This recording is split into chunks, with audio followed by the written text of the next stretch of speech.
Ivoire clair, avec Nathalie Barrette et Bianca Lussier d'Alpé.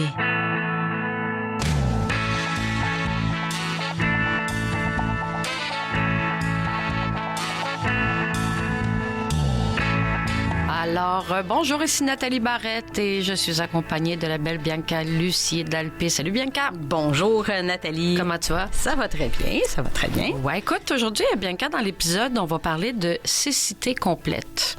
À vous qui écoutez, imaginez-vous vivre dans un monde sans images, où la vue n'existe pas. Puis tout ce qu'on prend pour acquis, un lever de soleil, juste aussi reconnaître un visage familier, tout ça devient impossible quand on a une cécité complète. Mais ça veut pas dire que pour plusieurs personnes, la vie s'arrête là. On a une invitée avec nous aujourd'hui, Madame Jocelyne, qui a une cécité complète, mais sa vie, mon Dieu, elle est remplie. Alors, avoir une cécité complète, c'est un autre mode de vie, une autre façon de se connecter au monde où les sons, les odeurs, les sensations prennent toute leur place. Alors, Bianca, tu m'as dit, toi, récemment que tu travaillais avec une nouvelle clientèle. Alors, Bianca, qui est... tu es On a beaucoup d'acronymes à cette émission-là. C'est incroyable. Ouais, alors, le fameux acronyme où tu es spécialiste en réadaptation en déficience visuelle, SRDF. SRDV. Donc, tu travailles depuis un certain temps avec des personnes qui ont des cécités complètes. Oui. Dans le fond, moi, je travaille avec toutes les clientèles, mais suite à des changements dans mon équipe à l'Institut Nazareth-Louis Braille, récemment, là, j'ai un peu plus la clientèle qui est fonctionnellement aveugle. Okay. Donc, j'apprends plein de choses parce que c'est très différent qu'on soit malvoyant, non-voyant. Tous les niveaux de vision ont leurs particularités. Fait que là, j'apprends beaucoup de choses en lien avec les personnes qui sont fonctionnellement aveugles. OK. Puis c'est quoi ton rôle précisément auprès des gens qui sont aveugles, des personnes aveugles? Oui, bien, dans le fond, c'est d'enseigner, je dirais beaucoup, c'est de la réadaptation. Donc, d'évaluer un peu les différents besoins. Par exemple, je pourrais avoir une jeune maman qui a perdu de la vision, qui se retrouve fonctionnellement aveugle. Donc là, comment elle va faire pour communiquer par courriel, comment elle va faire pour utiliser un ordinateur, continuer un travail ou se réorienter. Bref, je vais beaucoup travailler avec les technologies auprès de cette clientèle-là pour leur donner des trucs, des stratégies pour qu'ils en viennent à faire ce qui est important pour eux. OK. Je veux juste qu'on le répète. Tu as une déficience visuelle. Oui. Qui est... Peux-tu nous rappeler c'est quoi? Qu'est-ce que tu as comme déficience visuelle? Oui, il n'y a pas d'acronyme, mais c'est un mot qui est assez long et rare et complexe. C'est l'acromatopsie. OK. Ce que ça veut dire, en fait, c'est que les cônes qu'on a tous et toutes dans la rétine, ben les miens ne fonctionnent pas bien. Donc, je fonctionne en gros avec une vision de nuit, même durant le jour. Ah oui, OK. C'est bon. Et puis, peux-tu me dire, parce qu'on parle souvent, on échange souvent au téléphone, mais on va souvent souper au restaurant, on change de toutes sortes d'affaires. Puis, on parle de gens qui vivent avec une DV. Mais c'est quoi la différence entre une personne... Il y a tellement d'expressions. Déficience visuelle. Ah, mais non, t'excuses. C'est quoi la différence entre une personne non-voyante et une personne malvoyante? OK. Il y a beaucoup... tout mêlé, moi. Mais c'est normal d'être mêlé parce qu'il y a tellement de mots puis il y a tellement de contextes où on peut utiliser différents mots. En fait, pour rendre ça simple, non-voyant, c'est on va plutôt utiliser les autres sens que la vision, donc beaucoup l'audition et le toucher. Malvoyant, ben, on va aussi utiliser les autres sens, mais on a un résidu visuel, autrement dit, un peu de vision, qui est fonctionnel. Donc, on va pouvoir utiliser la vision, puis on va tout faire pour maximiser, adapter l'environnement pour que cette vision-là soit utile. Exemple, grossir les caractères, changer les couleurs, faire des adaptations pour que la personne, avec le peu qu'elle voit, ben, ça puisse lui permettre de faire des choses. OK.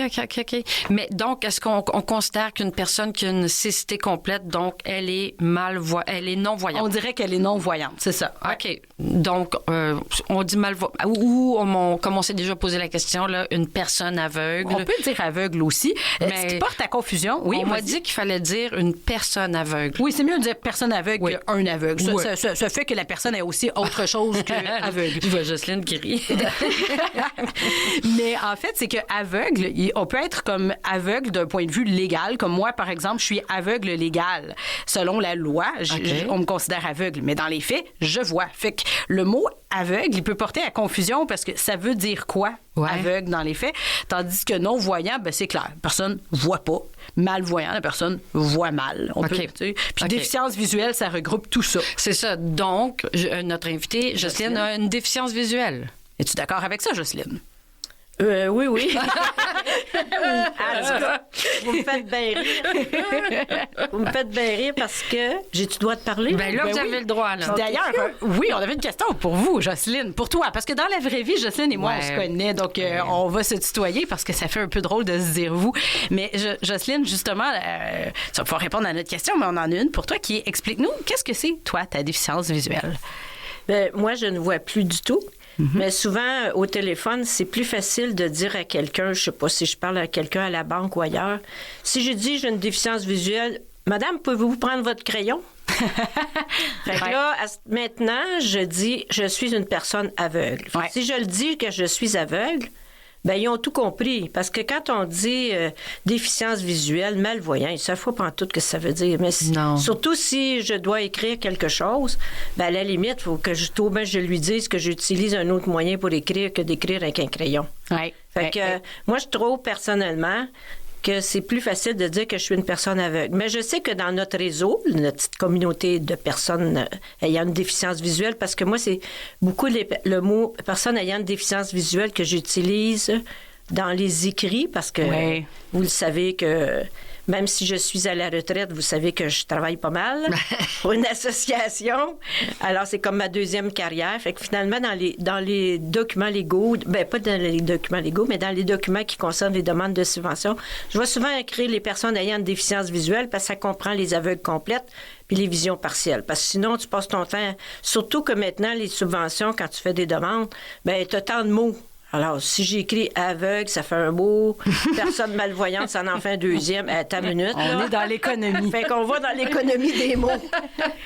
Mais je pense que la société comprend plus quand tu leur dis... Quand le public, là, ils comprennent plus que quand tu dis « je suis aveugle », là, ils comprennent que tu vois pas du tout. Oui, effectivement. Tandis que si tu dis « j'ai une vision partielle », c'est tellement vaste, là. Mais c'est vrai, parce que... C'est très, très vaste. Tu sais, moi, ce que je trouve intéressant, justement, c'est qu'on peut choisir les mots. Tu sais, parce que chaque mot a une connotation ou un impact différent. Puis, tu sais, moi, l'exemple que je donne souvent, si on fait une entrevue d'emploi, moi, je suis malvoyante, je vais avoir tendance à dire « Ah, moi, je suis malvoyante, j'ai une déficience visuelle. » Mais si, par exemple, quand je suis allée faire arbre en arbre, là, un parcours... dans les arbres aériens, la personne qui guidait ça me disait OK, il faut attacher le harnais comme ça, comme ça, comme ça, comme ça, comme ça, puis j'ai absolument rien vu. Ben là, lui, j'avais intérêt à ce qu'il comprenne que mon affaire, c'était sérieux. Fait que j'ai dit, moi, j'ai une déficience visuelle sévère. Tu sais, comme je vois pas ce que vous faites, parce que là, ma vie en dépendait, là, selon moi. Oui, c'est ça. Fait que, tu sais, je pense qu'on a plusieurs mots, puis selon les contextes, on peut utiliser celui qui va être le plus avantageux. Exactement. C'est ça, effectivement. Ouais. Puis là, vous disiez que vous êtes complètement aveugle. Vous ne voyez plus. Est-ce que c'est de naissance? Oui, bien, c'est-à-dire que la maladie est de naissance. Petite, jusqu'à l'âge d'à peu près 15-16 ans, j'ai vu quand même un peu, là, mais j'avais pas une vision normale qui me permettait d'aller dans une école régulière, là. OK. Et puis après ça, ben c'est un peu comme... C'est ça. C'est la maladie... Eux autres, ils appellent ça la rétinique pigmentaire. OK. Mais à un moment donné, quand c'était plus diagnostiqué plus récent, avec la naissance de mon fils, on a su ça s'appelait amorose. L'amorose de Lébert. Oui. Oui, OK. Alors ça, apparemment, ça existe, c'est familial. Mais écoute, là, il faut que tu rencontres un conjoint, ça n'a pas de bon sens, là. Combien on est de millions d'habitants sur la planète au Québec, là? Il faut que tu rencontres un conjoint qui a le même gène déficient que toi pour donner naissance à un enfant. Là, j'ai dit, hey, le bon Dieu m'en veut en terre. Mais, parce que, écoute, là... Ça a donné. Ça a donné comme ça, mais ça, tu le sais pas à l'avance. Fait que votre fils a une déficience visuelle. En fait, il a la même maladie. C'est héréditaire. C'est héréditaire. C'est une chance sur 2, si je me trompe pas. OK. Une chance sur 2. Mais dans nos familles, lui, mon conjoint, comme c'est un enfant adopté, il le savait pas. OK. Il n'avait pas sa famille. Et puis dans ma famille... Il n'y en a pas dans les générations récentes vivantes. Là, c'est un gène récessif. C'est ça, exactement. Ouais. Mais tu sais, à cette époque-là, c'était pas aussi clair qu'aujourd'hui. Là. Aujourd'hui, ils sont beaucoup plus avant-gardiste. Tu sais, la recherche, elle a évolué. Alors, tu sais, aujourd'hui, si tu veux savoir si tu as un gène récessif ou X, en tout cas, tous les faits que tu veux connaître, au niveau de la recherche, est quand même très avancé. Donc, c'est bien différent de... Mais pourtant, mon fils, il a quand même tout bien rien que 34 ans, pas si vieux que ça, là. Ouais, ça la change. mère est vieille, mais pas le Hey, fils. vous êtes pas vieille, Jocelyne. Mais toi, Jocelyne, quand tu étais jeune, tu dis, je voyais un petit peu. Est-ce que tu voyais comme les ombres ou est-ce que tu pouvais lire un peu quand c'était écrit gros? Non, Est-ce je que pouvais tu pas lire du tout. OK. Mais, par exemple, je pouvais voir les visages. Je pouvais voir le soleil un peu. Tantôt, on parlait du soleil, le ciel. Je pouvais voir ça. Le soir, je pouvais voir la lune. OK. Mais après ça, mademoiselle, pas trop. Tu Puis sais, se diriger, est-ce que c'était possible, mettons, à éviter les obstacles? je pouvais les éviter, mais ils étaient de proche, là, tu sais, à OK. quelques pieds de moi, pas plus, là. OK. Pas une distance à tout casser, là. Je pouvais pas, là, tu sais. OK. J'aurais pu conduire quelqu'un à condition qu'il y aurait eu quelqu'un en avant de moi À suivre. à suivre. OK. Ouais, c'est ça. Je pensais que tu allais dire j'aurais pu conduire une voiture. Je me disais, oh, je suis sceptique. Mais ça, je connais bien des aveugles qui voudraient bien conduire une voiture. Je pense que notre projet, c'était que si on recouvrirait la vue, d'après Oh moi, on oui. se mettrait tout voilà. à la lecture de comment on conduit. D'après moi, là, c'est bien comme ça.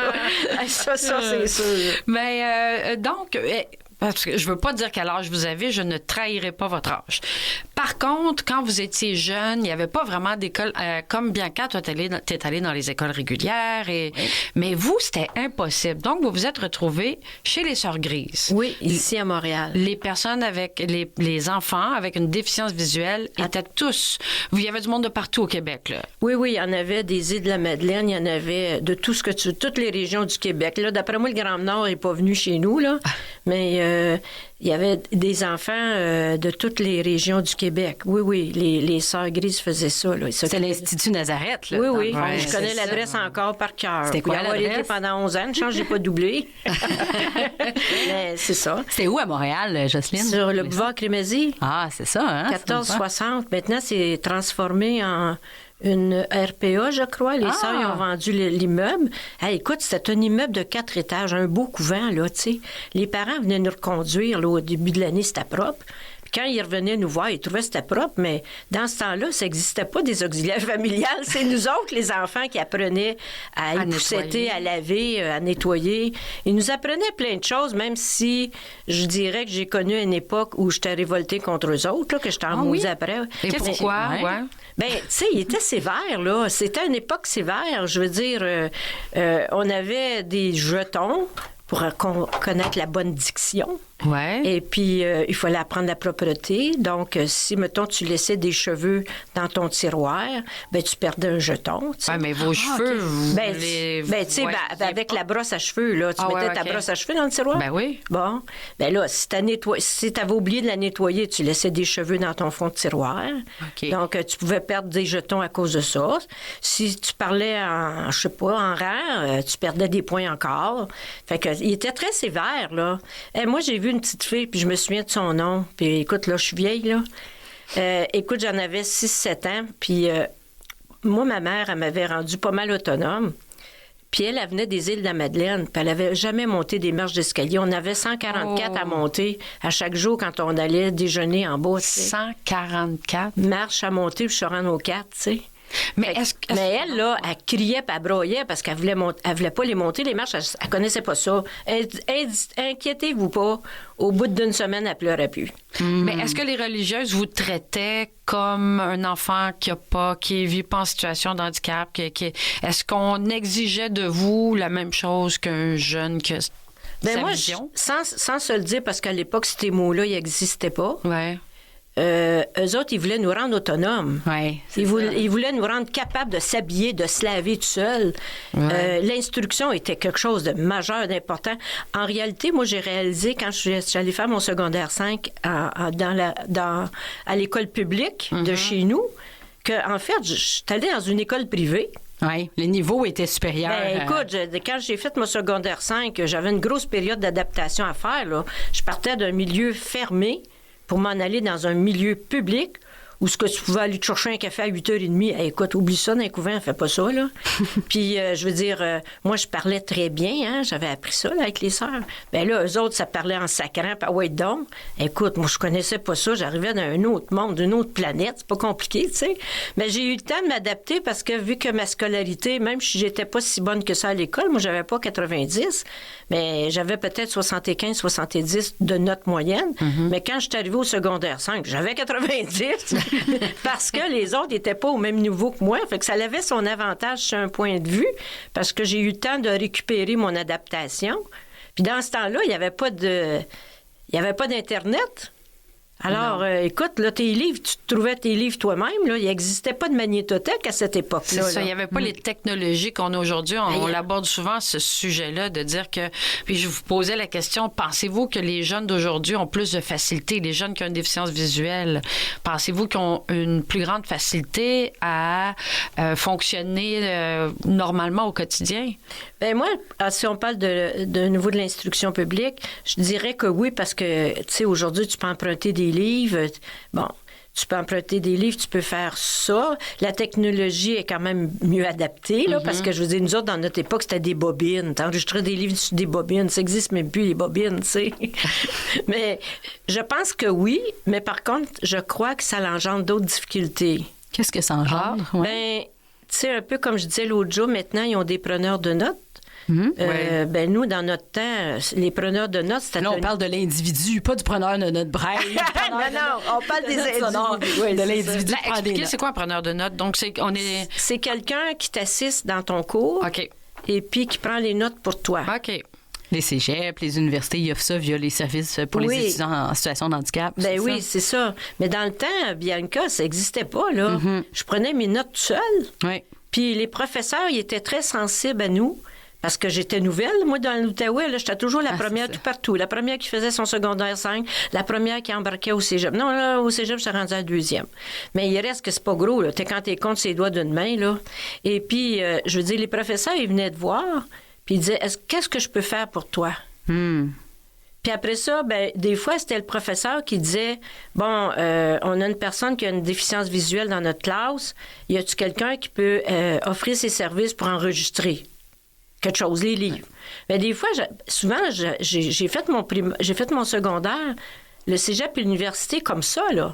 Fait que à chaque année, je réussissais tout le temps à trouver quelques-unes qui disaient, ben dans le fond, ça va m'obliger à pas attendre la dernière minute pour lire mes livres. Mais moi, la question que je me pose, Jocelyne, c'est comment tu prenais les notes en braille ou... Avec tic-tic-tic.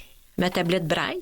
OK, le poinçon la avec tablette et le poinçon, ben oui. Oh là là, OK, ça, il faut écrire à l'envers. Attends, tablette et poinçon. Ah, je l'ai pas apporté, hein. Ça aurait été brillant, hein. Ben, c'est pas grave. On prévoit reparler du braille puis l'écriture. Oui, on va en parler, c'est sûr. Une tablette braille, c'est une tablette de métal. OK.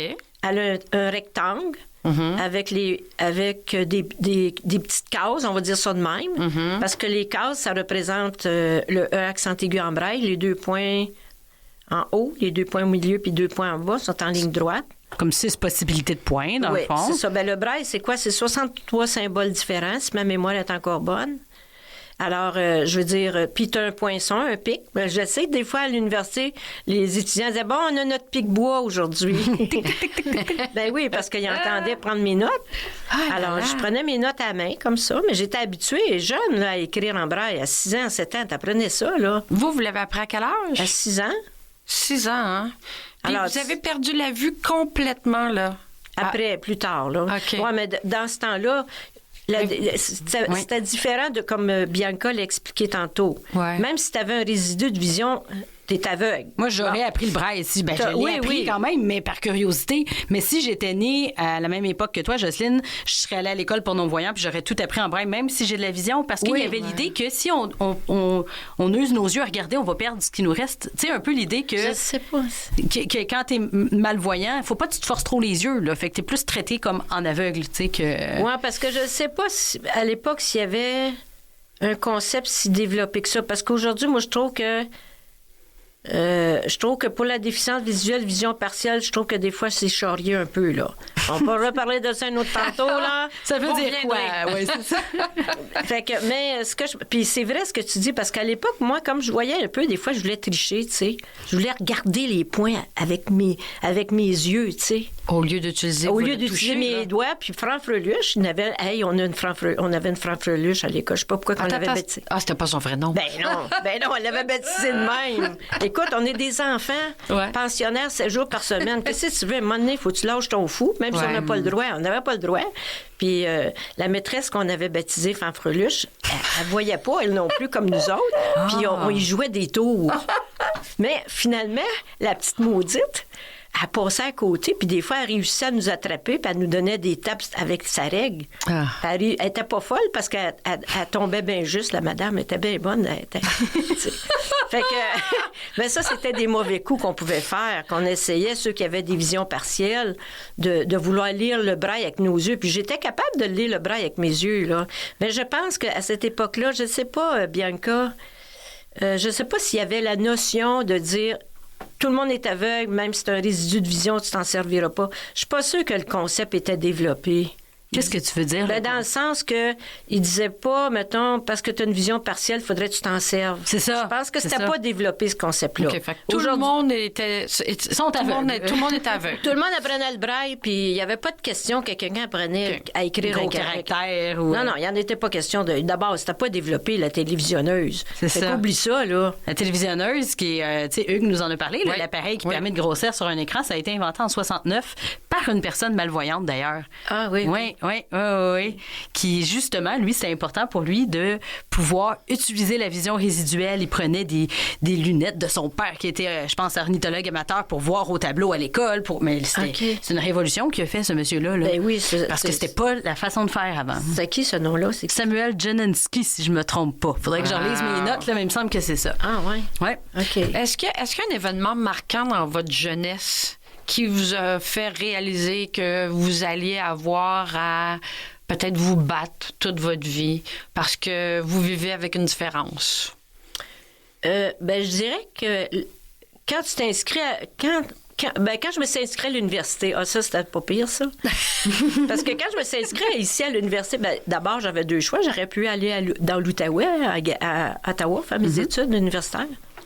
Mais ça me fatiguait, ça, que j'étais toujours obligée d'attendre après un puis après l'autre. Pour le déplacement, le transport? Pour les déplacements, parce que c'est sûr que, comme je viens de la Gatineau, mon père avait été échevin. Et voyons donc, une personne aveugle, ma fille n'est pas pour prendre l'autobus avec une canne. Je vais passer pour un 5 heures. À cette époque-là, c'est sûr que j'ai été dans ma famille, mais dans le fond, ma famille, j'ai été là 3 ans. 365 jours par année. Pendant 11 ans, j'étais pensionnaire. Aïe. Fait que je vais te dire que ma famille, c'était comme une famille adoptive ou à peu près. Moi, je connaissais pas ça, une vie familiale. J'ai pas connu ça tant que ça. Hein? Mais ça a dû me tomber ses nerfs, là. Je disais pas trop. Ouais. Parce que là, quand j'ai vu que j'étais trop encadrée comme ça, j'ai eu le réflexe de m'inscrire à Montréal. T'sais. Ah ouais, OK. Puis là, quand je suis allée m'inscrire au cégep, pas au cégep, mais à l'Université du Québec. En travail social, En travail social, okay. oui. Là, le recteur, il me dit... lui, il n'a pas été chanceux. Fait que là, il me dit, là, madame, il dit, je vous accepterais bien. Il dit, je trouve que vous répondez aux critères. Mais il dit, il y a une personne qui est venue avant vous, puis elle n'a pas été capable de finir sa session. Puis il dit, dans le fond, elle n'a pas pu avoir son remboursement. Parce que, tu sais, quand tu finis pas ta session... c'est une personne avec déficience visuelle? Oui. OK. Je connais son nom, on le dira pas. Fait que là, finalement, il dit, je vous accepte très bien. Bon, ça a fini comme ça. Au mois de juin, je me rappelle encore, il faisait beau soleil dehors. Je reçois ma réponse, contingenté, refusé. Ah, là. Non, ça, j'ai pas pris ça, là. Mais dans ce temps-là, tu pouvais téléphoner à l'Ombudsman à Québec toi-même. Alors, moi, j'ai téléphoné à Québec. Et puis, j'ai raconté à je ne sais pas trop qui, un personnel. C'est la première fois que je faisais une démarche de ma vie, mais j'étais pas vieille, là. J'avais 18 ans, à peu près. Je sais pas à quel âge tu finis tes études, 17, 18. Puis là, j'ai téléphoné à Québec, j'ai parlé avec quelqu'un, tout de suite. Puis là, j'ai expliqué, moi, ma situation, qu'est-ce qui est arrivé, puis qu'est-ce qui avait été dit en entrevue. Oh boy! La semaine suivante, j'ai reçu un avis comme quoi j'avais une place pour moi. Ah ouais, hein? Oui, ça, je suis pas sûre que ça marcherait comme ça aujourd'hui, là, mais en tout cas, ça a fonctionné. quand je suis rentrée à l'université, écoute, j'ai appris à manipuler une canne blanche cette semaine-là. Jamais avant l'université? Ben non! Dans Parce l'Outaouais, que- tu te sers pas d'une canne blanche. C'est pas pour m'identifier comme quoi tu es la fille à Jean-Paul Richard. Mais là. comment tu te déplaçais toujours accompagnée, Jocelyne, ça veut dire? Ben, au cégep, comme je voyais un petit peu, si quelqu'un m'avait montré des trajets, je pouvais me déplacer. OK. Mon radar fonctionnait. OK. Mais là, Pas là, dehors. à l'université, par exemple, il fallait que j'apprenne la canne blanche. Là, j'avais téléphoné à l'INCA parce qu'il n'existait pas des services de réadaptation dans ce temps-là. Hein? Mm-hmm. Puis c'est eux qui m'ont donné une canne blanche. Là, j'ai eu quelqu'un, imagine-toi, je suis arrivée comme, mettons, on va dire le vendredi de la semaine de la fête du travail. Je m'étais trouvé un logement à Montréal avec quelqu'un qui était venu au cégep avec moi dans Gatineau, puis que lui-ci était inscrit à l'université. Mais lui, c'était à l'Université de Montréal qui allait en médecine. Fait que c'est avec lui j'avais trouvé mon logement, pas loin d'un métro. Là, j'ai eu quelqu'un de l'INCA qui m'a donné peut-être 3 heures, 4 heures. Oh boy. Oh boy, oui, c'est ça, dis-le. Qui m'a donné un cours de comment manipuler une canne blanche, puis comment partir de mon logement pour me rendre au métro Sherbrooke, de prendre le métro Sherbrooke, m'en aller sur Beaver Hall, parce que dans ce temps-là... Aujourd'hui, ça aurait été des interventions pendant 1 an. oui. Ben oui, j'ai appris ça en 4 heures. Fait que là, j'ai appris mon trajet, comment me rendre à l'université, aller et retour. Il fallait que j'apprenne les deux. Fait que, bon, j'ai appris ça. Et puis, cette fin de semaine-là, j'étais comme un peu confinée dans mon logement, on va dire ça de même. Puis j'ai écouté Martin, comment il s'appelle? Lui, il est décédé, Monsieur Noir. Martin Luther King. Martin Luther King, je pense, c'est tout ça? Oui. Ouais, en tout cas, je suis pas sûre, je sais plus. Mettons son livre. J'ai écouté ça sur mes bobines, hein, parce que, écoute, lui, ça m'a donné confiance, pas à peu près, là. Ah ouais, hein? Fait que c'était inspirant. de voir. Ben là, tu sais, de voir que lui a vécu des tragédies quand même majeures. Tu sais, il a connu, je pense, le feu. Puis moi, je me souviens plus de son histoire. Mais tu sais, il a recommencé sa vie à zéro une fois, avec des familles. En tout cas, je me souviens plus de toute son histoire, mais en tout cas, ça me... J'ai l'impression que c'est ça qui m'a donné un coup de pouce, vraiment. Puis le lundi, je suis allée à l'université avec mes apprentissages du vendredi. J'ai jamais eu tant mal à la tête de ma vie. J'ai jamais eu mal à la tête après. Mais c'était là, tu sais. Jocelyne, on doit passer à la pause publicitaire, puis après la pause, on reçoit votre fils. Il va être au téléphone, en fait. Ouais. Quel âge vous avez dit qu'il avait? Qu'il a, c'est-à-dire? 34. Ben, il va 34. peut-être dire 33. On va le vieillir. On va le vieillir un peu. Mais dites-moi rapidement, avant qu'on se quitte, dans toutes les étapes de votre vie, parce que vous êtes marié, vous avez eu un enfant, qu'est-ce qui a été le plus difficile pour vous? Quitter le couvent, trouver l'amour, fonder une famille ou travailler au quotidien?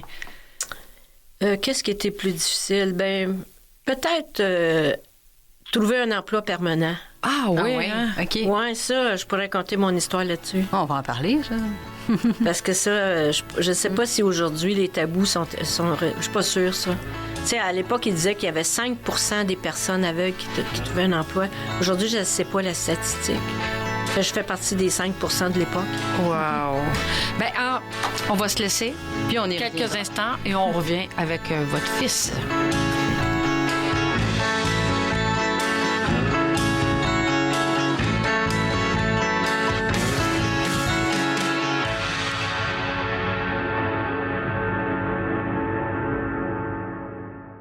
Vous écoutez Ivoire Clair avec Nathalie Barrette et Bianca Lucier d'Alpé. Nous avons au bout du fil Mathieu Rochette, qui est le fils de Jocelyne Richard, qui est en studio avec nous aujourd'hui. Alors, bonjour Mathieu. Bonjour Mathieu. Bonjour. C'est le fun de réunir à distance la mère et le fils. Donc, toi, Mathieu, est-ce que tu es atteinte de cécité complète? Oui. Ouais. Maintenant, oui. Maintenant, oui. Donc, c'est une maladie dégénérative, la même que Jocelyne. C'est bien ça? Oui, exactement. C'est héréditaire. Donc, on a exactement la même chose. Sauf que j'ai vu un petit peu plus longtemps, peut-être un petit peu mieux aussi. Mais au final, on est pas mal sur le même, on est pas mal égal en ce moment. Là. Les deux, on voit pas. OK. Est-ce que tu vois pas du tout la lumière ou tu vois un petit peu la perception lumineuse, par exemple? J'ai un peu de perception lumineuse, mais honnêtement, c'est tellement peu. Puis il faut vraiment que je me force à pivoter les yeux d'une certaine angle pour être capable de percevoir la lumière. c'est vraiment minime, là. Mais c'est la même chose pour Jocelyne, hein? Jocelyne, vous aussi, vous avez une perception lumineuse. Oui, on n'a pas besoin d'ouvrir les lumières chez nous. Mais est-ce que toi, Mathieu, t'es allé à l'école spécialisée comme Jocelyne ou t'es allé à l'école régulière? Les deux. Les deux, OK. Les deux. Dans le fond, je suis allé au régulier, ou en tout cas, dit régulier jusqu'en 2004 ou 2005, dans ces eaux-là. Ça veut dire que t'avais quel âge, ça, pour qu'on s'imagine? 14 ans. OK. 14 ans. Puis, dans le fond, c'est au secondaire 3. Donc, ouais, c'est ça. Donc, 2005, à peu près dans cette année-là, parce que là, j'ai vraiment perdu énormément de vision très rapidement. OK. Puis par la suite, j'ai finir ma scolarité secondaire à Jean-Colette. Le temps aussi là, d'apprendre, de peaufiner le braille, d'apprendre jazz. OK. Etc. Ouais. Jazz étant le logiciel qui fait parler l'ordinateur ou qui fait parler, ça demande d'apprendre beaucoup de raccourcis clavier aussi, hein? Mathieu, j'ai une drôle de question parce que, bon, Jocelyne, vous avez presque pas vu. Donc, quand vous étiez jeune, votre vision était très, très diminuée. Mathieu, vous rappelez des couleurs, du ciel, des nuages. Donc, vous avez encore ces souvenirs-là. Oui. Mais, en fait, ce qui est drôle, c'est que même quand je dors, c'est pas systématique, mais quand je rêve, je me rappelle, mon subconscient se rappelle encore. Fait que dans mes rêves, je vois encore ce que je voyais. Ah oui. Ou du moins, c'est ce que j'assume. Mais je me déplace et j'agis dans ma mécanique actuelle comme aveugle complet. Ah oui? Donc, par exemple, avec une canne en écoutant, mais il y a des images. Oui, c'est ça, C'est exact. intéressant. J'ai pas nécessairement une canne dans les mains, mais je vais marcher quand même avec la démarche de quelqu'un qui ne voit pas ce qu'il y a devant soi. Ah ouais, c'est drôle, c'est très drôle, mais oui. Puis tu sais, j'ai quand même vu à peu près 25-35%. Donc ce que je voyais à l'époque, là, une idée, quand je jouais au hockey, la rondelle, je la voyais quand même quand elle était à 2 à 3 mètres autour de moi C'était distinctement. au hockey sonore ou c'était au hockey régulier? Non, hockey régulier. Ah ouais, quand même, OK, ouais. Puis le gardien de but, je le voyais à l'opposé de la patinoire. Je voyais aucun détail, mais je voyais quand même sa shape. Puis au final, quand on était à peu près à 1 mètre de moi, j'étais capable quand même de façon distinctement être capable de voir la couleur des yeux, la couleur des cheveux. Je peux peut-être pas voir la pupille dans tous ces contrastes, dans tous ces détails, mais je voyais quand même... Ce que je voyais, je le voyais très, très bien. Puis ça a diminué de part de façon équitable à la suite. Puis le fait excuse-moi, non, vas-y. Le fait d'avoir Jocelyne, le fait d'avoir une maman qui était en cécité, est-ce que ça t'a préparé d'une certaine façon à cette perte de vision-là? Oui. C'était pas un terrain inconnu. Après ça, on n'est jamais 100% prêt, puis je pense pas qu'on peut l'être, parce qu'il y a une différence après ça quand tu es vraiment dedans. Ouais. Donc l'acceptation a été... En fait, c'est que l'acceptation a été longue, pénible, mais pas au principe de est-ce que je vais être capable de faire quelque chose de ma vie, parce que la réponse est non. J'avais un exemple, gagner sa vie, que travailler. Donc, c'est les enjeux de l'acceptation pendant l'adolescence et tout ça. Il y a un paquet d'autres facteurs extérieurs à juste la perte de vision qui n'a pas été évident, pas facile, mais ça n'a jamais été sur le fait de je vais être capable de travailler, de gagner ma vie. Ça, sur cet aspect-là, jamais. Okay. Donc, ça a été quand même beaucoup plus facile. Puis, au final, plus jeune, j'avais appris mon braille intégral pour qu'on puisse laisser des notes. Ah donc, oui, quand enfin. le moment d'apprendre le braille, ça a été plus rapide. Ouais. Mais comme j'étais un étudiant très studieux, ça a quand même été long, mais quand même drastiquement plus rapide que si j'aurais pas eu mes bases de braille. Là, Jocelyne a ri. Je sais pas pourquoi. Mais Jocelyne, on parlait de souvenirs, puis mais Mathieu dit qu'il rêvait parce que vous, jeunes, vous n'avez pas vu aussi bien que Mathieu, là. Quels sont vos souvenirs à vous? Les couleurs, quand je parle de couleurs, de nuages, des visages, vous vous rappelez quoi? Je vais plus me rappeler, moi, mettons comme les contrastes. Le ciel, le soleil, la lune, comme je vous disais tantôt. Tu sais, ça, je me souviens de l'avoir vu. Puis c'est sûr que si j'avais à des rêves, ça reviendrait un peu comme il dit. Mais maintenant, plus du tout, là, parce que je suis trop vieille, là, ça fait longtemps. Vous rêvez plus? Oui, parce que c'est ça, il y a le principe aussi, il faut se rappeler l'image. Oui. Le cerveau puisse la voir renouvelée. Donc, je me doute qu'éventuellement, il y a je vais probablement plus être capable de voir dans mes rêves. Il y a certainement des choses qui, pour moi, en ce moment, c'est comme, je vois encore comme je voyais, mais fort probablement que c'est risible à ce que c'est la vérité, ce que c'était avant, parce que il faut que l'imagerie soit renouvelée, puis elle ne l'est pas renouvelée depuis facilement une douzaine d'années. Souvent, ce que les gens me disent, c'est qu'ils se voient comme s'ils étaient restés jeunes. Tu sais, parce qu'ils ne voient pas leurs nouveaux cheveux blancs, ils ne voient pas les nouveaux rides, fait qu'ils se voient avec l'image qu'il y avait, tu sais. Ça peut changer, tu sais. Mathieu, je t'ai pas posé la question. En fait, j'ai pas posé la question. Qu'est-ce que vous faites dans la vie aujourd'hui? Moi, je travaille pour INCA. Je suis conseiller au Centre Mieux Vivre, donc tout ce qui est appareil d'accessibilité qui existe. Je le soutiens aussi pour la francophonie, pour le programme Techno à la maison, qui permet d'emprunter certains des appareils électroniques pour les tester dans leur environnement. Donc, c'est ce que je fais là. OK. Puis ça a été quoi au cours de votre vie, vos plus gros deuils à faire? Parce que là, vous parliez de hockey, vous parliez de sport. J'imagine que vous avez eu des deuils à faire. Je m'ennuie du dessin. Ouais. Ça, je m'ennuie beaucoup du dessin. Ouais. Du dessin, puis... du sport, non, parce que j'en fais pareil. C'est juste différent, mais tu sais, c'est plus... Mais... du dessin, ça c'est quelque chose que j'ai jamais pu récupérer une équivalence. Pas une équivalence, c'est ça. Oui. Tu sais, de la pâte à modeler, construire des blocs Lego, faire des maps 3D. Jocelyne a dit, là. Mais en tout cas, je peux quand même vous dire que dernièrement, il a construit le sous-sol en Lego. Alors, quand tu fais venir un entrepreneur pour faire un sous-sol, puis il te dit, avez-vous votre maquette? Avez-vous vos plans? Au téléphone, tu veux pas y dire parce que tu veux pas y expliquer que tu es aveugle, tu veux qu'il vienne chez vous. Puis quand il arrive chez vous, tu y montes un plan en Lego. Voyons, Mathieu, vous avez fait ça? Oui. J'ai fait la maquette. Mais c'est ça, mais le dessin, tu sais, ça, il n'y a pas d'équivalent. Non, c'est ça. C'est vraiment la seule chose, puis peut-être, effectivement, de pouvoir se déplacer d'un point A à un point B en véhicule, en moto, peu importe, mais pas, au final, pas tant que ça. Le dessin. Ouais. Puis comment vous communiquez entre vous deux? Des fois, est-ce que vous écrivez des mots en braille? Est-ce que vous avez Attends. Est-ce que vous écrivez des mots en braille? Ouais. Comment tu fais ça? Explique-moi concrètement. Comment on pourrait s'écrire un mot en braille? Ouais. Est-ce que vous... À dactylo? OK. Tac. Dans le fond, le braille, comme le disait Jocelyne, c'est deux rangées de 6 points. Mais tu sais, comme nous, quand on s'écrit, c'est texto, là. Ouais. Bon, non, mais là, en braille, c'est à la maison, mettons, je suis partie à tel endroit. OK. Je me demandais si vous aviez comme des habitudes, pas...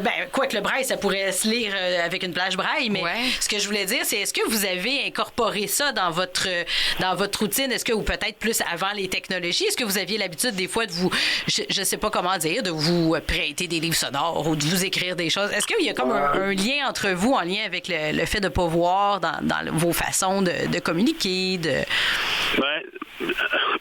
Encore aujourd'hui, maman, des fois, va peut me laisser des notes en braille sur des places clés comme la machine à café, parce que c'est pas mal de bons spots pour me laisser une note. Mais, je veux dire, les courriels, les courriels. Moi, personnellement, quand j'ai une note à donner, c'est plus souvent, j'envoie un courriel ou je vais laisser un message sur le répondeur de la maison. Comme ça Mais, puis maman n'est pas très texto.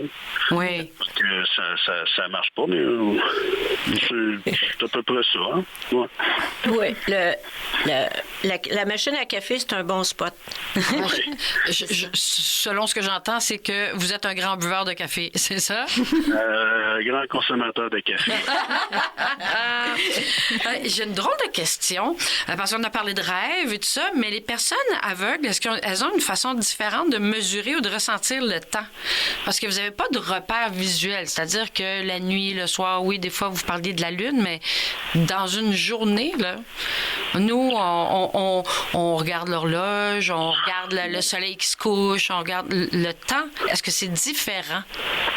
Ben, pour ma part, pas vraiment, parce que, tu sais, j'ai un iPhone, donc j'ai toujours, si je veux savoir l'heure, je vais regarder sur mon téléphone au final. Ouais, puis Jocelyne? C'est un peu, moi, c'est plus avec ma montre Braille que j'ai actuellement dans mon bras. Aussi, le matin, moi, le soleil, il arrive dans une de mes pièces, puis je sais où, dans ma maison. Alors, si je veux savoir s'il fait soleil ou pas, j'ai juste à aller là, puis je vais le savoir s'il fait beau aujourd'hui. OK. Puis, mais c'est plus l'horloge que je vais vérifier, plus que savoir est-ce que on est à l'heure du zénith, je ne sais pas, là. Je ne sais pas non plus, Jocelyne. Ben, j'espère que tu sais que c'est à midi. C'est à midi, oui. Oui, mais quand je suis dans un bureau. Oui, c'est ça. Mais la température, tu sais, nous autres, on va être plus attentifs, je pense, à écouter la télévision ou la radio. Moi, je suis connectée à la radio. Fait que là, je vais écouter celle que je veux écouter le matin. Parce que vu que j'organise des activités à la SAM, ben là, j'ai besoin de savoir 5 jours, là, tu sais. C'est quoi le pourcentage de pluie, de neige? Et puis, c'est ça. Fait que je vais plus écouter la radio. Mathieu aussi, vous écoutez la radio beaucoup? Ouais, mais c'est pas. Ouais, j'écoute beaucoup la radio, mais c'est pas Radio-Canada dans mon cas, mais. On le dit pas. Ah, faut pas le dire. Non, c'est une farce. Maintenant, il y a les balados, il y a les livres audio. Par contre. Ouais. J'écoute audio. Non, mais j'écoute la radio, mais tout ce qui est météo, ces choses-là, je consulte mon téléphone. C'est ce qui est la beauté de l'accessibilité avec les iPhones. Effectivement. C'est ça qui a beaucoup changé. Hein? C'est ça qu'on parlait tantôt des technologies. Il y a tellement d'avantages maintenant pour les personnes qui ont une déficience visuelle, tout ce qui est technologie, téléphone cellulaire, les livres audio. Mais en même temps, j'imagine que oui, tout ça est merveilleux, mais les gens comme Jocelyne qui ont appris le braille jeune vont beaucoup rester attachés à ça parce que le braille, c'est un peu plus comme le papier. Des fois, les gens, même parmi les personnes voyantes, il y en a qui vont dire qu'il y a mieux un livre dans un vrai livre que sur une tablette. Je pense que toi, Jocelyne, tu es de cette école-là, hein? Ben oui. J'ai encore mes petites fiches en braille. Je sais que Mathieu aimerait bien que j'utilise l'informatique, mais moi, je trouve que je vais plus vite à chercher. Des fois, on fait des courses au bureau. Qu'est-ce que c'est qui va trouver l'information le plus vite? Tu sais bien que c'est moi. Ben oui, Jocelyne a fly en braille. Ouais, c'est ça. On va tester ça tantôt. Je vais le tester. Mais merci beaucoup, Mathieu, d'avoir participé à l'émission. Et puis, on va vous recevoir éventuellement. Vous allez revenir nous voir, venir passer une belle heure avec nous pour nous parler de votre métier, nous parler de votre vie. Alors, un gros merci d'avoir accepté. C'est très gentil et très apprécié. À la prochaine. C'est vraiment un plaisir. À la prochaine. Merci beaucoup. Bye-bye. Bonne journée.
on parle beaucoup de braille et vous m'avez déjà dit, Jocelyne, que vous êtes vraiment rapide en lecture braille. Et j'ai déjà essayé, puis je mets mes doigts on va juste prendre l'ascenseur ici. Des fois, je touche aux chiffres en braille.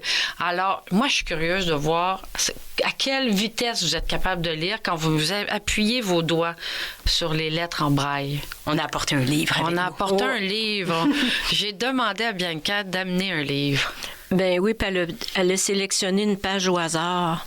Ça s'appelle L'acouphène, virgule, un mal mystérieux, par Daniel Arsenault. Si vous avez déjà passé une nuit dans une discothèque à danser au rythme endiablé de la musique et des décibels élevés, c'est marqué virgule, vous vous êtes sûrement levé le lendemain matin avec l'impression que la musique résonnait encore dans vos oreilles. Il y a un point. C'est rapide. Je suis impressionnée. Mais je serais capable de lire plus vite que ça parce que ce livre-là, il est écrit en braille intégral. Alors, c'est quoi la différence? Ben, la différence, par exemple, je vois ici, là, imaginez si cette expérience, expérience, au lieu d'être écrit E-X-P-E-R-I-E-N-C-E, ça serait écrit XP. C'est comme des diminutifs. Okay, oui, okay. Ils ont appelé ça des abréviations. Mais à ce moment-là, tu peux lire pas mal vite. Là. Ouais. Imaginez si cette expérience auditive se poursuivait. Là, je suis obligée de lire tous les mots, toutes les lettres. Tandis que si je pourrais lire juste 2 lettres, puis ça me dirait le mot expérience XP. Ça implique d'apprendre à peu près 900 abréviations. Oui, je ne sais pas, par exemple. Oui, il me semble que c'est à peu près ça. Mais il ne faut pas vous oublier que le braille, c'est un braille international. Quelqu'un qui est français, qui connaît le braille français, quelqu'un qui est en Suisse, le braille, il va être capable de lire la même chose que moi. Là. Le code braille français uniformisé. Il est uniformisé. Et puis, ce que je te disais l'autre soir, c'était que sur un point de vue, moi, je trouve que c'est plus facile d'apprendre le braille que votre écriture avec votre fameux crayon. C'est ça que vous me disiez, Jocelyne a dit. Vous autres, vous écrivez n'importe comment. Votre A en lettres attachées peut être fait n'importe comment. Tandis que en braille, c'est tout le temps la même chose. Oui, c'est tout le temps. C'est comme à l'ordinateur, c'était tout le temps la même police. C'est exactement. Ça. Quand je suis allée à Cuba, mettons, je ne sais plus quand, là, en 80, je sais plus quoi, en 2000, quoi, en tout cas, je m'en rappelle plus. On est arrivé dans le vieux port de Cuba, là, comme ici, tu as le vieux Montréal. Là. Puis à un moment donné, ils ont dit « Ah, il y a du braille ici. » Ah, ouais. Bien, évidemment, je suis allée lire qu'est-ce qu'il y avait là. C'est sûr que c'est écrit en espagnol, parce que... C'est les mêmes lettres. Mais c'est les mêmes lettres. J'étais capable de tout lire ce qui était écrit là. Et évidemment, si j'avais compris l'espagnol, j'aurais été capable de tout traduire ça en français, ce qui était écrit. Mais j'étais quand même impressionnée. À Cuba... Incroyable. T'as pas ça dans tous les pays. T'as pas ça tout au Québec et en Ontario, là. Moi, j'en revenais pas qu'à Cuba, un pays comme ça, avait écrit, qui avait fait la description, tu sais, mettons, je sais pas, moi, de l'hôtel qui était devant moi, ou en tout cas, peu importe le palais de quelque chose, là. Alors, c'est ça. Impressionnant. Voilà. Ben là, moi, je veux faire un test. Bianca, je m'excuse. Je reprends le livre. Ah, bien, OK. Là, on dit que vous lisez vraiment très rapidement. Bianca, tu lis vitesse normale. Moi, oui, parce que j'ai pas appris le braille. Ce qu'il y a avec le braille, Jocelyne a dit c'est plus facile qu'au crayon parce que c'est la même écriture. Mais ce qui est dur, c'est la sensibilité tactile. Oui, c'est ça. Le braille, c'est à peu près 1 centimètre par 1 demi-centimètre de large. Là, fait que, puis il y a 6 points là-dedans. Fait que moi, je le lis pas si vite. Comme si je le lis, c'est là. Hey boy. Faut que je me ferme les yeux. La musique et là, je suis en plein milieu, fait que j'ai aucune idée de quoi ça parle. Et boy, là, faut que je recommence. Décibels. La musique est les décibels. Vous voyez, c'est ça que je veux qu'on réalise à quel point, votre lecture, Jocelyne, est extraordinaire, mais c'est pas facile. Puis les décibels élevés, là, je viens de finir ça. Tant que je parle, t'as trouvé ton mot élevé. J'ai trouvé mon mot élevé. C'est sûr que c'est encore plus dur peut-être quand on est à la radio, mais mon braille, non, je me débrouille. Mais si on ne l'a pas appris jeune, que les personnes qui l'apprennent à âgé, par exemple, qui l'apprennent à 70, 80, ils vont hésiter encore plus. Fait que c'est ça, c'est que la sensibilité tactile... La sensibilité de doigt. Mais rappelle-moi, quel âge tu l'as appris, Bianca? Moi, c'est que je l'utilise pas régulièrement comme Jocelyne. Okay. Je l'ai appris vers 17 ans à peu près. Okay. Puis là, j'ai eu des moments où je l'apprenais, des moments où je l'utilisais pas. Mais moi, mon mode, c'est plus le sonore et le gros caractère. Fait que le braille, ce serait la troisième façon. Fait que c'est pas quelque chose, je l'utilise de plus en plus au travail, mais pour mes usagers, mais c'est ça. Faut que je le pratique. Puis plus on pratique, plus la vitesse de lecture peut s'améliorer. Mais ça demande beaucoup de sensibilité tactile. Donc, Jocelyne, c'est impressionnant, là. Puis moi, je l'utilise pour étiqueter des conserves, je l'utilise pour étiqueter tout chez nous, là. Il y a quelqu'un qui me posait la question dernièrement, une personne qui perd la vue graduellement, tu sais. Ouais, c'est ça. Elle disait, qu'est-ce que tu fais pour ton congélateur? Ben là, tu sais, je prends un sac, là, je mets les 4 livres de steak haché que j'ai acheté, je sais pas trop, là. En tout cas, je dis n'importe quoi pour que, dans le fond, qu'on comprenne. Puis là, sur le sac de plastique, je vais marquer, mettons, viande hachée, maigre, puis je vais marquer la date que je l'ai acheté. Puis ça s'en va dans le congélateur. Je mets ça par sac, tu sais. Mm-hmm. Des fois, ça m'arrive que je perds mes étiquettes parce que je l'ai pas assez bien organisé. Mais c'est ça, c'est en temps normal. Moi, j'étiquette tout. Là. Tu t'en viens dans mon tiroir, je vais trouver ma pâte de tomate. Mais ça, j'ai pas besoin. Ça, c'est quelque chose qui vient des sœurs grises, Jocelyne. Les plus jeunes, c'est rare qu'on voit ça. Les plus jeunes, il y en a qui vont utiliser le pen friend. Ah oui, oui. Le pen friend, le crayon ami. J'ai même une usagère hispanophone qui l'appelle le lapis amigo. C'est un crayon.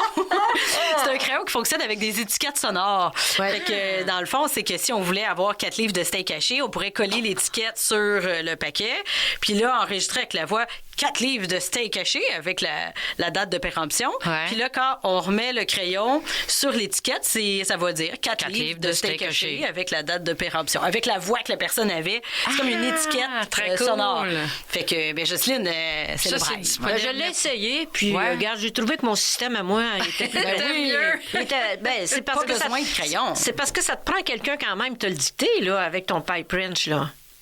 Parce que, tu sais, fait que moi, la personne, elle me le dit, là, puis j'écris mon étiquette éventuellement. Ben, vous ririez de voir, mais quand j'achète les saucisses chez William, là, j'ai mon amie Lucille, là, elle m'arrive avec ça. Là. Bon, ça, c'est B, on va dire, je sais pas quoi, là, telle sorte de saucisse. Ça, c'est C, parce que c'est une ancienne maîtresse d'école.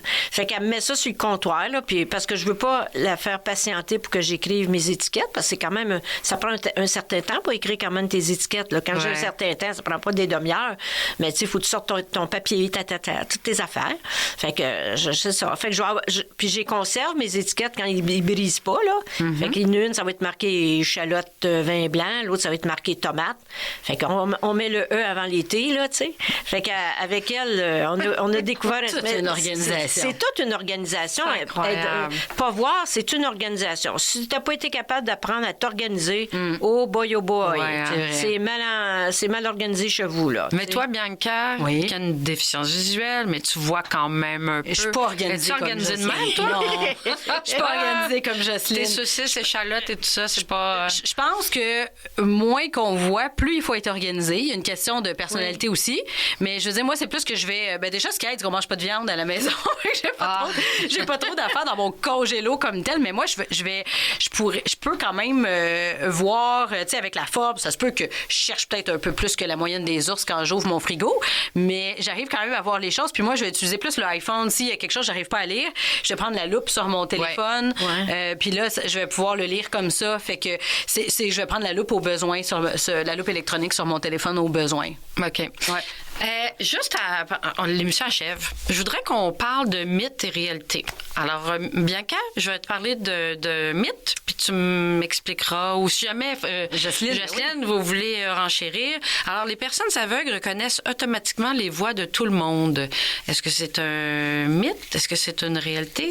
Quels sont les faits? Bien, peut-être, moi, ce que je dirais, c'est que c'est faux. Du moins, moi, je reconnais pas les voix de tout le monde. Ce que je trouve, quand quelqu'un dit bonjour, puis que ça passe dans un couloir, là, très rapidement, c'est comme, on n'a pas le temps d'anticiper quelqu'un qui voit bien, il va voir, il y a quelqu'un là, elle s'en vient, puis là, le temps que la personne s'en vient, il y a comme le temps de la replacer. Mais juste une voix, surtout si la personne n'est pas à la place qu'elle devrait être. Tu sais, mettons qu'on trouve quelqu'un du travail, mais qu'on le rencontre dans le métro, moi, ce serait étonnant que je le reconnaisse avec la voix, personnellement. Je sais pas, toi, Jocelyne. Moi, je vais les reconnaître. T'es bonne, toi.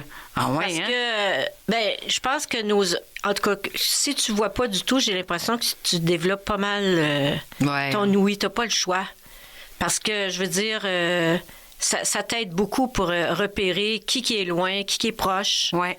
Mais tu reconnais toujours tout le monde, quand même, à la voix. Comme ça t'arrive pas de pas replacer, c'est rare.